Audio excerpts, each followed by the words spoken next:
ಎಲ್ಲರಿಗೂ ನಮಸ್ಕಾರ. ನಾನು ನಿಮ್ಮ ರೂಪ. ಇನ್ನೇನು ಶ್ರಾವಣ ಬಂತು ಅಂದರೆ ನಮಗೆ ಸಾಲು ಸಾಲು ಹಬ್ಬಗಳು ಬರ್ತಾ ಹೋಗುತ್ತೆ. ಅದರಲ್ಲಿ ವಿಶೇಷವಾಗಿ ನಮಗೆ ವರಮಹಾಲಕ್ಷ್ಮಿ ಹಬ್ಬ ಮೊದಲು ಬರ್ತಕ್ಕಂಥದ್ದು. ವರಮಹಾಲಕ್ಷ್ಮಿ ಹಬ್ಬಕ್ಕೆ ನಾವು ನೈವೇದ್ಯಕ್ಕೆ ಸಾಮಾನ್ಯವಾಗಿ ಚಕ್ಲಿ, ಕರ್ಜಕಾಯಿ, ಕೋಡ್ಬಳೆ, ನಿಪ್ಪಟ್ಟು ಈ ಥರದ್ದೆಲ್ಲ ಮಾಡ್ತೀವಲ್ವ. ಅದರಲ್ಲಿ ನಾನಿವತ್ತು ಚಕ್ಲಿ ಮಾಡೋದು ಹೇಗೆ ಅಂತ ತೋರಿಸ್ತೀನಿ. ಎಂದೂ ಸಹ ಚಕ್ಲಿಯನ್ನು ಟ್ರೈ ಮಾಡದೇ ಇರೋರು ಸಹ ನಾನು ಹೇಳ್ಕೊಡ್ತಕ್ಕಂಥ ಮೆಜರ್ಮೆಂಟಲ್ಲಿ ಚಕ್ಲಿ ಮಾಡಿದರೆ 100% ಚಕ್ಲಿ ಚೆನ್ನಾಗಿ ಬಂದೇ ಬರುತ್ತೆ. ನೀವು ಒಂದು ಸಲ ಟ್ರೈ ಮಾಡಿ ನನಗೆ ಹೇಗೆ ಬಂತು ಅಂತ ಕಮೆಂಟಲ್ಲಿ ತಿಳಿಸ್ಬೇಕು. ಚಕ್ಲಿ ಮಾಡೋದಕ್ಕಿಂತ ಮೊದಲು ನಾನು ಅದಕ್ಕೆ ಬೇಕಾಗಿರ್ತಕ್ಕಂಥ ಹಿಟ್ಟನ್ನು ಸಿದ್ಧಪಡಿಸ್ಕೊತೀನಿ.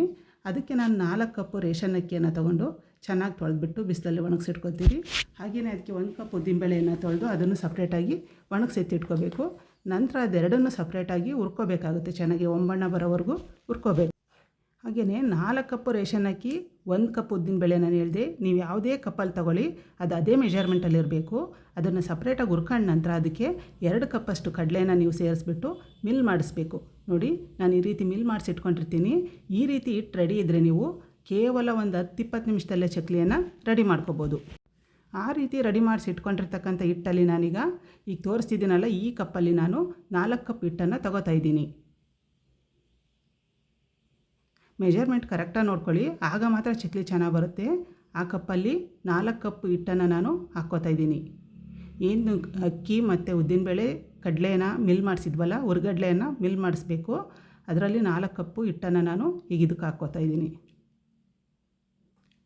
ನಂತರ ನಿಮಗೆ ಎಷ್ಟು ಬೇಕೋ, ರುಚಿಗೆ ಎಷ್ಟು ಬೇಕೋ ಅಷ್ಟು ಉಪ್ಪನ್ನು ಸೇರಿಸ್ಕೊಳ್ಳಿ. ಹಾಗೆಯೇ ಖಾರದ ಪುಡಿಯನ್ನು ಸಹ ನೀವು ಸೇರಿಸ್ಕೋಬೋದು.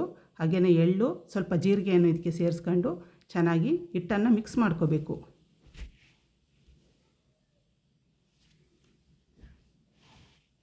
ನೋಡಿ, ಈಗ ಒಂದೊಂದೇ ಸೇರಿಸ್ತಾ ಹೋಗ್ತೀನಿ. ಮೊದಲಿಗೆ ಉಪ್ಪನ್ನು ಸೇರಿಸ್ದೆ, ಈಗ ಅಚ್ಚ ಖಾರದ ಪುಡಿಯನ್ನು ಸೇರಿಸ್ಕೊತಾ ಇದ್ದೀನಿ. ನಿಮಗೆ ರುಚಿಗೆ ಎಷ್ಟು ಬೇಕೋ ಅಷ್ಟನ್ನು ನೋಡಿ ನಿಧಾನಕ್ಕೆ ಸೇರಿಸ್ತಾ ಕಲಿಸ್ತಾ ಹೋಗಿ. ಇಲ್ಲಾಂದರೆ ಉಪ್ಪು ಜಾಸ್ತಿ ಆಯಿತು, ಖಾರ ಜಾಸ್ತಿ ಆಯಿತು ಅಂತ ಮತ್ತೆ ನೀವು ಹಿಟ್ಟು ಸೇರಿಸ್ತಾ ಹೋದರೆ ಚಕ್ಲಿ ಹೊರಟಾಗ್ತಾ ಹೋಗುತ್ತೆ, ಚೆನ್ನಾಗಿ ಬರಲ್ಲ. ಅದರಿಂದ ನೀವು ಸೇರಿಸೋವಾಗಲೇ ನೋಡ್ಕೊಂಡು ಎಚ್ಚರಿಕೆಯಿಂದ ಸೇರಿಸ್ಕೋಬೇಕಾಗುತ್ತೆ. ಈಗ ಎಳ್ಳು ಹಾಕಿದ್ದೀನಿ, ನೆಕ್ಸ್ಟು ಜೀರಿಗೆ,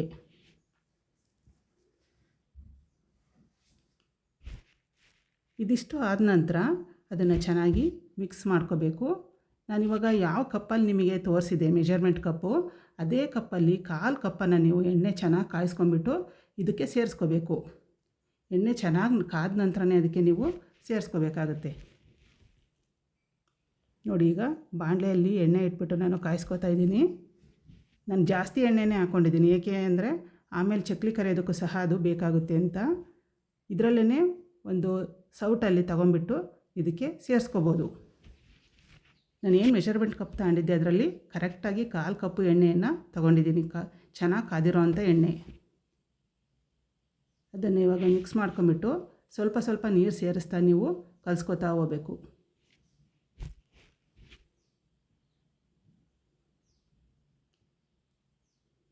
ಅದು ಉಂಡೆ ಎಲ್ಲ ಚೆನ್ನಾಗಿ ಒಡ್ಕೋಬೇಕು.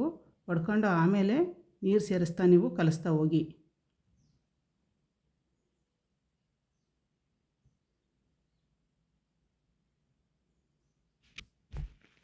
ನೋಡಿ, ಈಗ ನೀರು ಸೇರಿಸ್ತಾ ಕಲಿಸ್ತಾ ಹೋಗ್ತೀನಿ.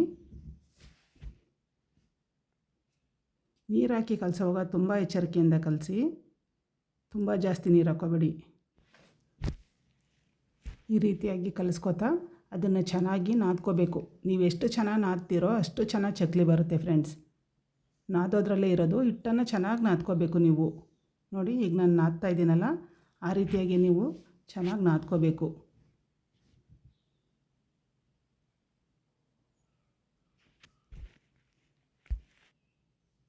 ನಿಮಗೆ ತುಂಬ ಡ್ರೈ ಅನಿಸಿದ್ರೆ ಕೈ ಸ್ವಲ್ಪ ನೀರಲ್ಲಿ ಎದ್ಕೊಂಬಿಟ್ಟು ಸಹ ನೀವು ಅದನ್ನು ನಾದ್ಕೋಬೋದು.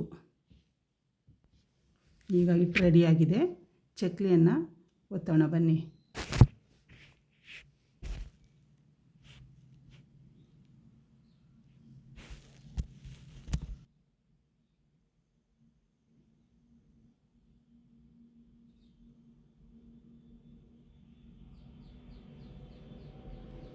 ನಾನು ಈಗ ತೊಗೊಂಡಿರ್ತಕ್ಕಂಥ ಮೆಜರ್ಮೆಂಟ್ಗೆ ಎಷ್ಟು ಚಕ್ಲಿ ಆಗಿದೆ ಅಂತ ಲಾಸ್ಟಲ್ಲಿ ತೋರಿಸ್ತೀನಿ.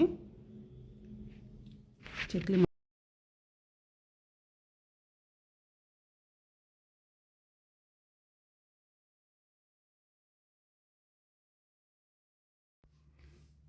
ಎಣ್ಣೆ ಕಾದಿದೆಯಾ ಅಂತ ಚೆಕ್ ಮಾಡಿಬಿಟ್ಟೆ ನೀವು ಚಕ್ಲಿಯನ್ನು ಒತ್ತಬೇಕು, ಇಲ್ಲ ಅಂದರೆ ಚಕ್ಲಿ ಚೆನ್ನಾಗಿ ಬೇಯೋದಿಲ್ಲ.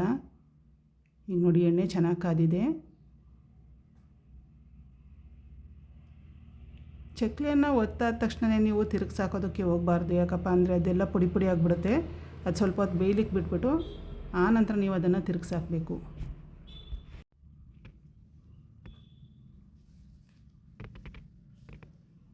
ನೋಡಿ ಬೇಯ್ತಾ ಇದೆ ಚಕ್ಲಿ.